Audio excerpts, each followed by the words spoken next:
ए वतन मेरे वतन समीक्षा, एक चेतावनी भरी कहानी। सारा अली खान अभिनीत ए वतन मेरे वतन उषा मेहता के जीवन पर आधारित है, जिन्होंने 1940 के दशक की शुरुआत में भारत छोड़ो आंदोलन को पुनर्जीवित करने के लिए एक अवैध भूमिगत रेडियो शुरू किया था, जब अंग्रेजों ने कांग्रेस पार्टी पर प्रतिबंध लगा दिया था और इसके सभी प्रमुख नेताओं को जेल में डाल दिया था। कन्नन अय्यर की नई फिल्म, जिसमें सारा अली खान मुख्य भूमिका में है, एक सिनेमा आपदा के लिए पाठ्यपुस्तक नुस्खा है। इसमें सभी तत्व मौजूद हैं: मीठा अभिनय, लकड़ी जैसा संवाद, भावुक संगीत, घुटन भरा सेट, तनावपूर्ण मंचन, रेखांकित मेलोड्रामा और व्यर्थ की संभावना। ए वतन मेरे वतन तेजी से बढ़ती हिंदी फिल्मों की सूची में नवीनतम प्रविष्टि है, जो अपनी कल्पना और निष्पादन में इतनी अदूरदर्शी हैं, वे एक सीनियर स्कूल्स की प्रतियोगिता भी नहीं जीत पाएंगे। करण जौहर के धर्म प्रोडक्शंस की स्ट्रीमिंग शाखा धर्माटिक एंटरटेनमेंट द्वारा निर्मित यह उषा मेहता के जीवन और भूमिगत रेडियो पर आधारित है, जिसे उन्होंने 1940 के दशक की शुरुआत में भारतीयों के बीच एकता और विद्रोह का संदेश फैलाने और भारत छोड़ो आंदोलन को पुनर्जीवित करने के लिए अवैध रूप से चलाने में मदद की थी, जब अंग्रेजों ने कांग्रेस पार्टी पर प्रतिबंध लगा दिया था और इसके सभी प्रमुख नेताओं को जेल में डाल दिया था।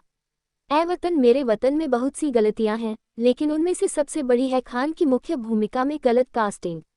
यह उनकी 9वीं फिल्म है और फिर भी उन्होंने एक जबरदस्ती मेहनत से किया गया अभिनय दिया है। उनके प्रयास की विशालता इतनी कष्टदायक है कि आप हर दृश्य में इसे उन पर भारी पड़ते हुए देख सकते हैं। वह एक दर्दनाक अंगूठे की तरह बाहर निकलती है, जो तुरंत उस दिखावटी विश्वास को चकनाचूर कर देती है जिसे हर कोई और उसके आसपास की हर चीज बनाने की कोशिश कर रही है। ऐसा लगता है जैसे उसने अभिनय को ओवरएक्टिंग समझ लिया है और अब वह अंतर नहीं बता सकती। उनकी कास्टिंग से सवाल उठता है, क्यों? खासकर एक कम प्रसिद्ध क्रांतिकारी की ऐतिहासिक बायोपिक में, जिसने स्वतंत्रता संग्राम के पहिए को गति देने वाले एक महत्वपूर्ण दल की भूमिका निभाई। यह एक युवा महिला की महत्वपूर्ण कहानी है, जिसने निस्वार्थ भाव से अपनी युवावस्था को अपने से कहीं बड़े उद्देश्य के लिए बलिदान कर दिया। उषा मेहता का जीवन एक जिम्मेदारीपूर्ण बयान की मांग करता है। मैं ये जानने के लिए बेहद उत्सुक हूं कि खान के पहले के किस प्रदर्शन ने धर्माटिक के प्रमुखों को आश्वस्त किया कि वह इस भूमिका के लिए सबसे अच्छी पसंद थी। सिम्बा, लव आजकल, कुली नंबर 1 या सबसे हालिया मदम मुबारक। उनके कुछ अपेक्षाकृत बेहतर प्रदर्शन भी उन्हें इस तरह के आकर्षक भूमिका के लिए योग्य नहीं बनाते। वतन मेरे वतन देखते हुए मैं हैप्पी भाग जाएगी और बरेली की बर्फी के बारे में सोचे बिना नहीं रह सका। इन दोनों फिल्मों में महिलाएं मुख्य भूमिका में थीं, लेकिन इन फिल्मों की रिलीज से पहले इन किरदारों की नायिकाएं अपनी पहचान नहीं बना पाई थीं। हालांकि फिल्म निर्माताओं ने 2 अन्य बेहद प्रतिभाशाली अभिनेताओं के शक्तिशाली संयोजन के साथ इन फिल्मों को पर्याप्त रूप से संतुलित करके इसकी भरपाई कर दी। हैप्पी भाग जाएगी में अभय देओल और अली फजल ने कमाल का अभिनय किया था। वहीं बरेली की बर्फी में आयुष्मान खुराना और राजकुमार राव की जोड़ी ने धमाल मचा दिया। उन्होंने मस्ती को इतना बढ़ा दिया कि आप बीच में खालीपन को नजरअंदाज कर देते हैं। काश वतन मेरे वतन आदि भी चतुराईपूर्ण होती। ये खान को हर दृश्य के सामने और केंद्र में रखता है, जो इसे एक दर्दनाक दृश्य बनाता है। इसमें दाराब फारूकी के बेहद मूर्खतापूर्ण संवाद भी शामिल हैं। कुछ नमूने देखें। एक बिंदु पर 22 वर्षीय उषा कहती है, झूठ की लत का मारक सत्य है। एक अन्य दृश्य में उनकी बूढ़ी चाची उन्हें खुश करने की कोशिश करते हुए कहती है, कमरे में ये गंध क्या है?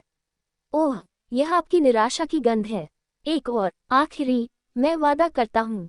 अपने परिचयात्मक दृश्य में स्टार स्वतंत्रता सेनानी राम मनोहर लोहिया इमरान हाशमी घोषणा करते हैं, चाहे कितनी भी माचिस की तीलियां बुझ जाएं, हमारे दिलों की आग कभी नहीं बुझेगी। कौन ऐसी बात करता है?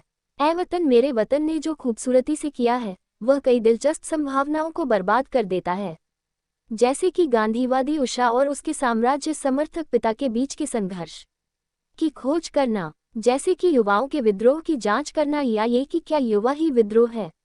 कांग्रेस रेडियो की स्थापना और उसके प्रभाव पर बनी यह फिल्म, जब भारत में तकनीक अभी भी शुरुआती दौर में थी, तब जनप्रसार का एक शक्तिशाली माध्यम थी। ये सरकारों द्वारा मीडिया नियंत्रण और सेंसरशिप पर एक व्यापक टिप्पणी भी हो सकती थी, या ये भी कि चुनावी लहरों को मोड़ने में आज सोशल मीडिया का प्रभाव भारतीय स्वतंत्रता से पहले के अंतिम हिंसक वर्षों के दौरान जो कुछ हुआ था, उसका ही एक विस्तार है।